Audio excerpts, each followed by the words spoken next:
Welcome back student हमने अभी तक के हमारे इस वीडियो लेक्चर में चैप्टर नंबर 5 के एक्सरसाइज 5.2 स्टार्ट किया है और उसके 3 क्वेश्चन हमने सोल्व किए। ओके, अब इस वीडियो लेक्चर में हम 4 के आगे के जितने भी क्वेश्चन है वो सोल्व करने वाले हैं। ओके, तो हमने देखो फर्स्ट और सेकंड दो क्वेश्चन में हमने क्या फाइंड किया था, उसका मॉड्यूलस फाइंड किया था, मतलब जो हमें कॉम्प्लेक्स नंबर जो भी गिवन था उसका हमने मॉड्यूलस फाइंड किया था और आर्ग्यूमेंट फाइंड किया था। ओके, और थर्ड क्वेश्चन में हमने complex number given complex number को हमने पोलर फॉर्म में कन्वर्ट किया था। ओके, अब देखो ये फोर्थ वाला क्वेश्चन है, उसको भी हमें पोलर फॉर्म में कन्वर्ट करना है। किस में कन्वर्ट करना है? पोलर फॉर्म में। और हमें पोलर फॉर्म पता है क्या है, मैं दिखा देता हूं आपको कि अगर हमारे पास z is equal to x plus i y type का कोई भी कॉम्प्लेक्स नंबर, मतलब कॉम्प्लेक्स नंबर हमें गिवन हो अगर, तो हम इस कॉम्प्लेक्स नंबर का पोलर फॉर्म कैसे रिप्रेजेंट करेंगे? z is equal to r काउंट्स में cos theta plus i sin theta. Okay, ये हमारा क्या होगा? Polar form given complex number का। ओके, चलो, तो ये हम फाइंड करने के लिए फर्स्ट तो हम r फाइंड करते थे और सेकंड में थीटा फाइंड करते थे। ओके, और r का फॉर्मूला आपको पता है, r इज इक्वल टू क्या होता है भाई?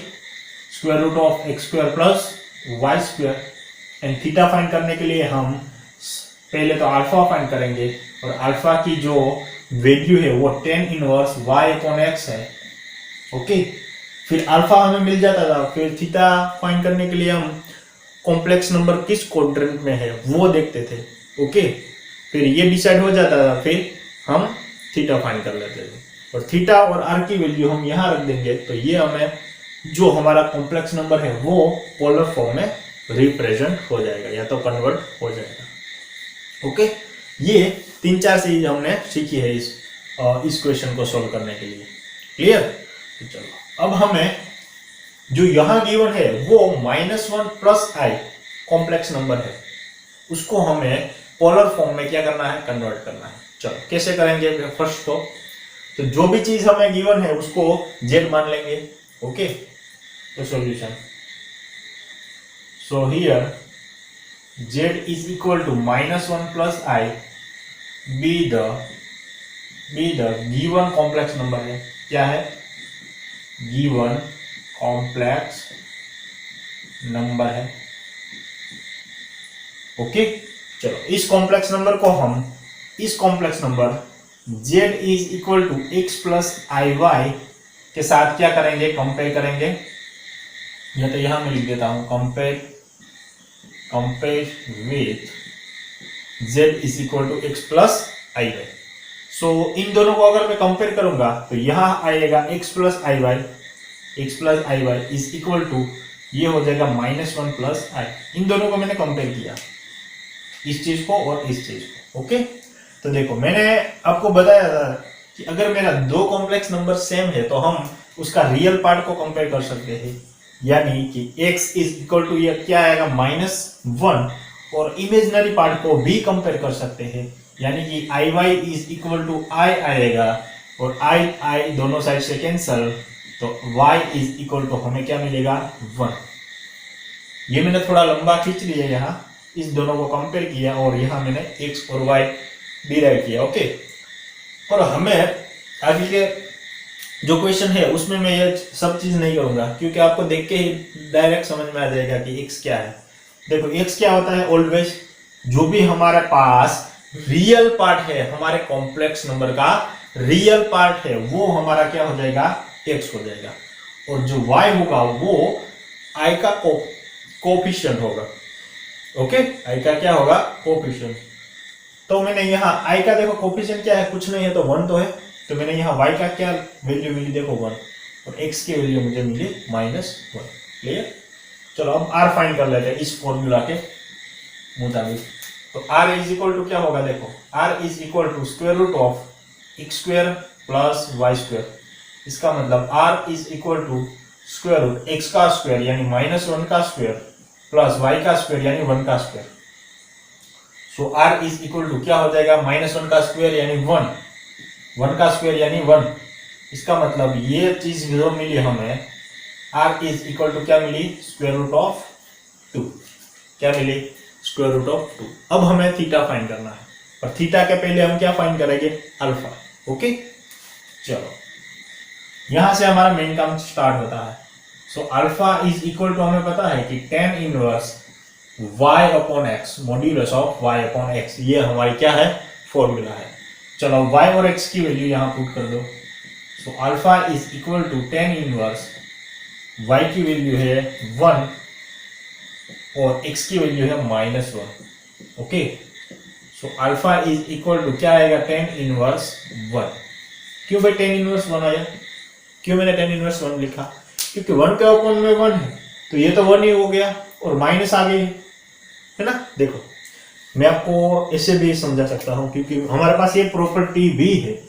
देखो यहाँ कि अगर z1 अपॉन z2 है तो इसकी प्रॉपर्टी क्या है, मॉड ऑफ z1 हो सकता है और मॉड ऑफ z2 भी हो सकता है ना।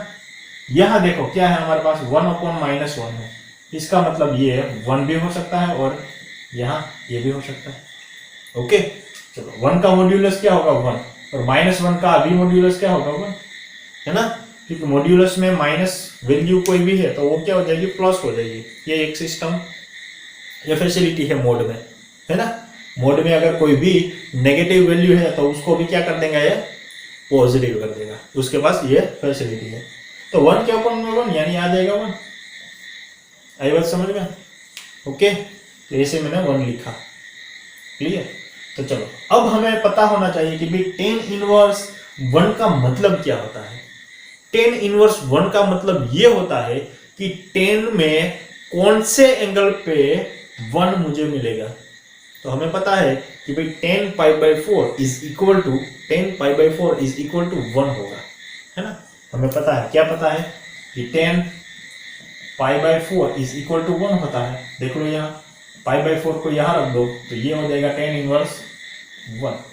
तो ये तो है चीज, देख लो, है ना। तो हम यहाँ क्या लिखेंगे, अल्फा इज इक्वल टू π/4। जब हमें अल्फा इज इक्वल टू मतलब π/4 के आगे हमारा tan इनवर्स की वैल्यू क्या मिलेगी, हमें 1। ओके, चलो अब हमें थीटा फाइंड करना है, पर हमें बताना पड़ेगा कि भाई हमारा कॉम्प्लेक्स नंबर किस क्वाड्रेंट में लाई कर रहा है। तो हमें देख के ही मालूम पड़ता है कि हमारा x है वो नेगेटिव है और y है वो पॉजिटिव है, यानी कि वो सेकंड क्वाड्रेंट में है ना।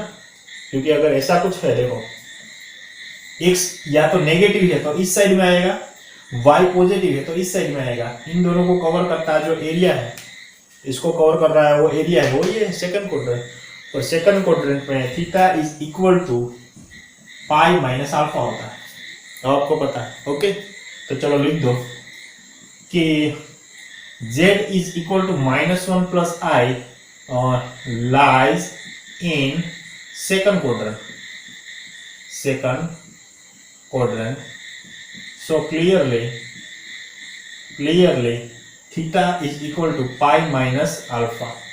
So theta is equal to pi minus alpha कितना है भाई, π/4। तो 4 pi minus pi यानी ये हो जाएगा 3 π/4। ये हमें थीटा की वैल्यू मिली। थीटा इज इक्वल टू क्या हो जाएगा, 3 π/4। अब हमें क्या फाइंड करना है, पोलर फॉर्म। ओके, दोनों चीज मिल गई तो इस पोलर फॉर्म मतलब इस इक्वेशन में हम रख देंगे। So polar form of given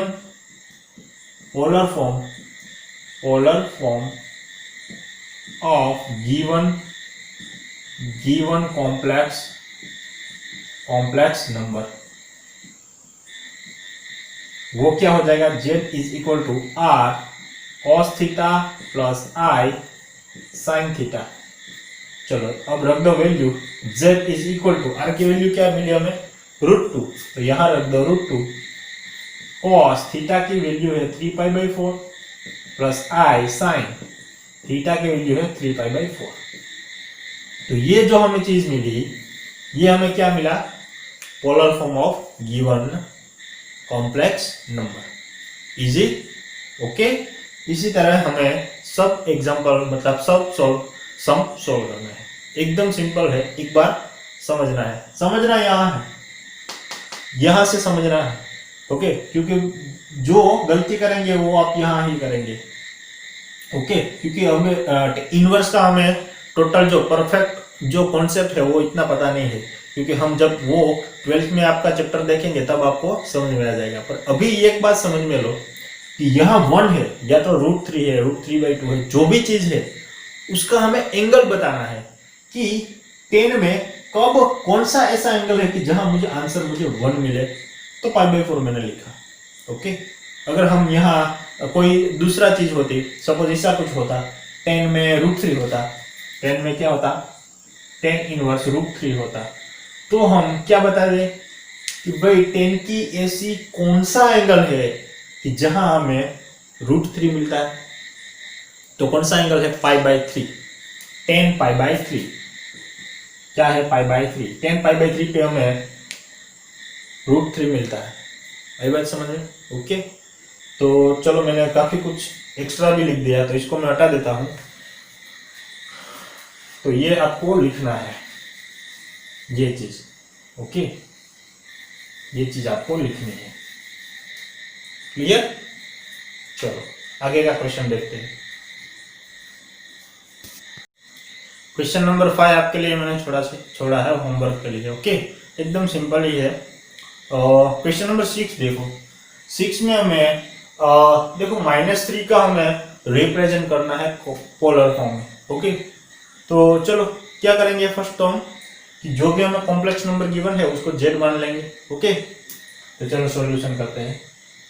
तो लिखेंगे कि भाई here z is equal to -3। देखो अब -3 है वो हमारा क्या है, रियल पार्ट है। ओके, इमेजिनरी पार्ट तो यहाँ है नहीं, तो हम इमेजिनरी पार्ट जो पार्ट नहीं है इसको हम लिख देंगे, कैसे लिखेंगे, i × 0 हो गया हमारा इमेजिनरी पार्ट। ओके, ये हमें गिवन कॉम्प्लेक्स नंबर है, is given complex number.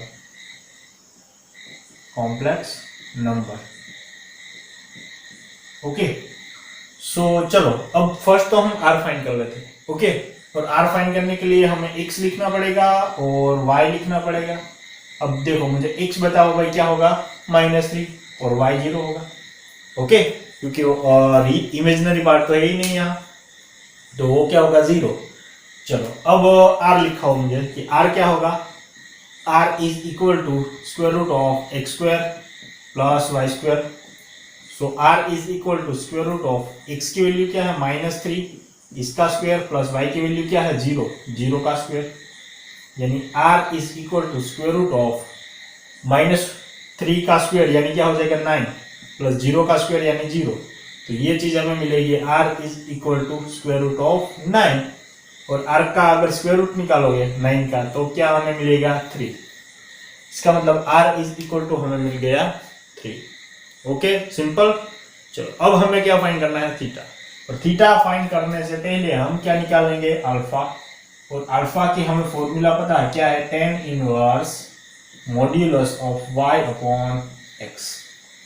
Okay, चलो अब y की वैल्यू क्या है, 0, तो रख दो यहाँ। So alpha is equal to tan inverse y की वैल्यू है 0/x की वैल्यू है -3। Okay, so alpha is equal to, ये चीज क्या हो जाएगी, tan इनवर्स 0 हो जाएगी कि नहीं, क्योंकि 0 के अपन में कोई भी चीज है तो ये ऑलवेज 0 हो जाता है। तो ये हो जाए वो क्या, tan इनवर्स 0। अब हमें सोचना है, क्या सोचना है कि 10 में कौन से एंगल पे 0 आता है, कौन से एंगल पे आता है। तो भाई हमें पता है, नहीं पता है तो पता कर लो। tan 0 पे हमें क्या मिलता है, 0। ओके, इसका मतलब अल्फा इज इक्वल टू हमें क्या मिलेगा, 0। क्या मिलेगा, 0। क्यों लिखा है मैंने, क्योंकि tan 0 इज इक्वल टू क्या होता है, 0। ओके, 0 ये भी क्या है, हमारा एंगल ही है। ओके, 0 एंगल पे हमें tan की वैल्यू क्या मिलेगी, 0। क्लियर? चलो अब अल्फा भी हमें मिल गया। अब हमें थीटा की वैल्यू फाइंड करने से कोई नहीं रोक सकता। ओके, क्योंकि हमारे पास अल्फा भी है, आर भी है। ओके, तो जेड को देखना है भाई, जेड किस क्वाड्रेंट में लाइज कर रहा है, मतलब देखो x मतलब जो रियल पार्ट है वो माइनस है, नेगेटिव है। ओके, तो आप देखोगे यहाँ, तो यहां से लेफ्ट हैंड साइड जो पार्ट होगा वो क्या होगा, नेगेटिव होगा। मतलब हमारा जो -3 है इस साइड है और y एक्सिस 0 है। ओके, तो y एक्सिस 0 है, इसका मतलब हमारा जो पार्ट है ना वो इस क्वाड्रेंट में है। क्या है, इस क्वाड्रेंट में। और यहाँ थीटा इज इक्वल टू क्या होगा, पाई माइनस अल्फा होगा। ओके, तो हम बताएंगे यहाँ क्या, हम बोलेंगे कि भाई here z is equal to -3 plus i into 0 lies in second quadrant,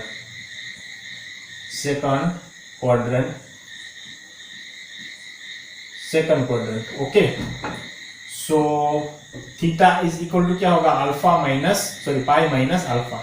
क्या होगा, pi minus alpha. So theta is equal to pi minus alpha की वैल्यू 0 है, इसका मतलब थीटा इज इक्वल टू हमें मिलेगा पाई। ओके, अब हमें पोलर फॉर्म बताना है, तो हमें पता है कि पोलर फॉर्म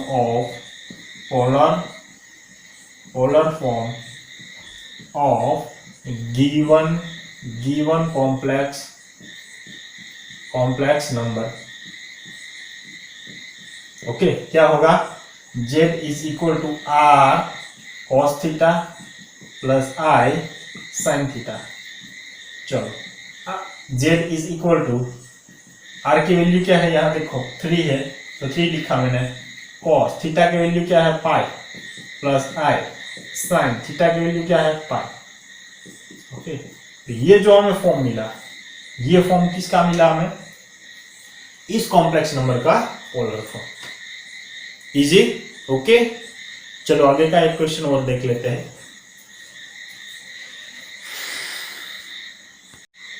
क्वेश्चन नंबर 7 मैंने आपके लिए होमवर्क में छोड़ा है, वो भी एकदम सिंपल है। ओके, चलो क्वेश्चन नंबर 8 देखो। 8 में हमें ओनली आई गिवन है कॉम्प्लेक्स नंबर में, उस आई को हमें पोलर फॉर्म में रिप्रेजेंट करना है। ओके, चलो तो एकदम सिंपल तरीके से चलते हैं। ये हमने जो अभी बताया है सॉल्यूशन, जो भी हमें गिवन है उसको हम कॉम्प्लेक्स नंबर मान लेंगे। मतलब यहाँ मुझे लिखना पड़ेगा 0 प्लस आई, है ना, क्योंकि हमारे पास यहाँ रियल पार्ट नहीं है और जो पार्ट नहीं है उसको हम 0 यहाँ रख देंगे। ओके, क्योंकि 0 रखने से कुछ वैल्यू में चेंजेस नहीं होगा।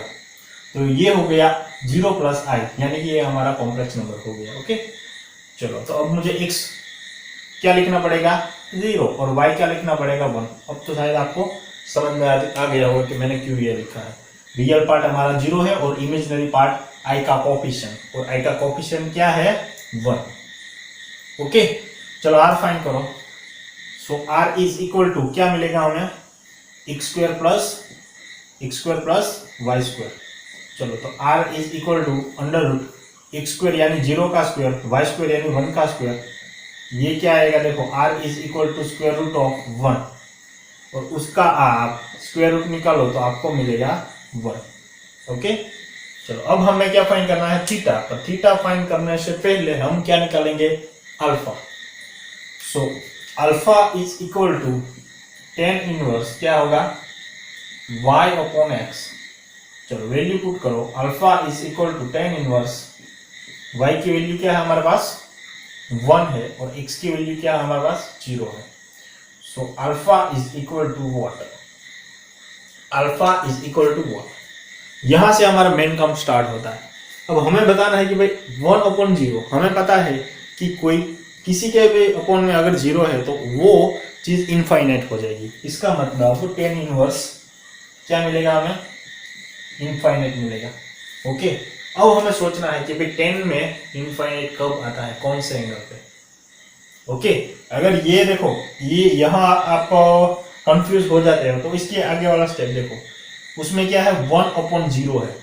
ओके, अब सोचो, यहाँ देखो मेरे साथ आप सोचो कि भाई हमें पता है कि tan theta is equal to sine theta के अपॉन में क्या होता है, cos थीटा ऑलवेज होता है।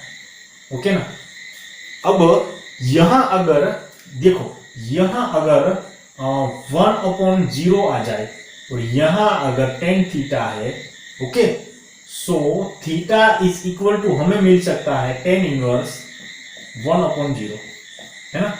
इसका मतलब tan इनवर्स 1/0, यही तो चीज है ना। देखो tan इनवर्स 1/0, पर ये हमें किस थीटा पे मिलता है ये हमें बताना पड़ेगा।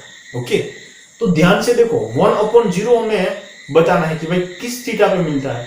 तो हमें पता है कि अगर मैं साइन थीटा की जगह π/2 रख दूंगा तो ये हो जाएगा sin π/2 और ये अपन में हो जाएगा cos π/2, है ना।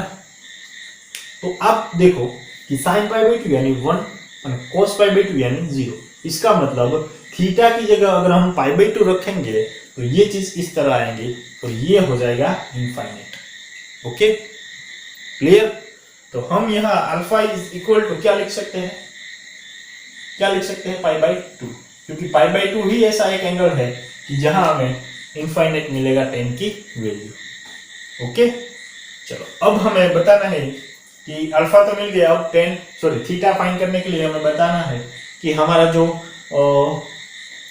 कॉम्प्लेक्स नंबर है किस क्वाड्रेंट में है। तो आपको देख के ही पता चल जाएगा कि x की वैल्यू भी पॉजिटिव और y की वैल्यू भी पॉजिटिव, यानी कि z is equal to 0 plus i is या तो लाइज इन फर्स्ट क्वाड्रेंट।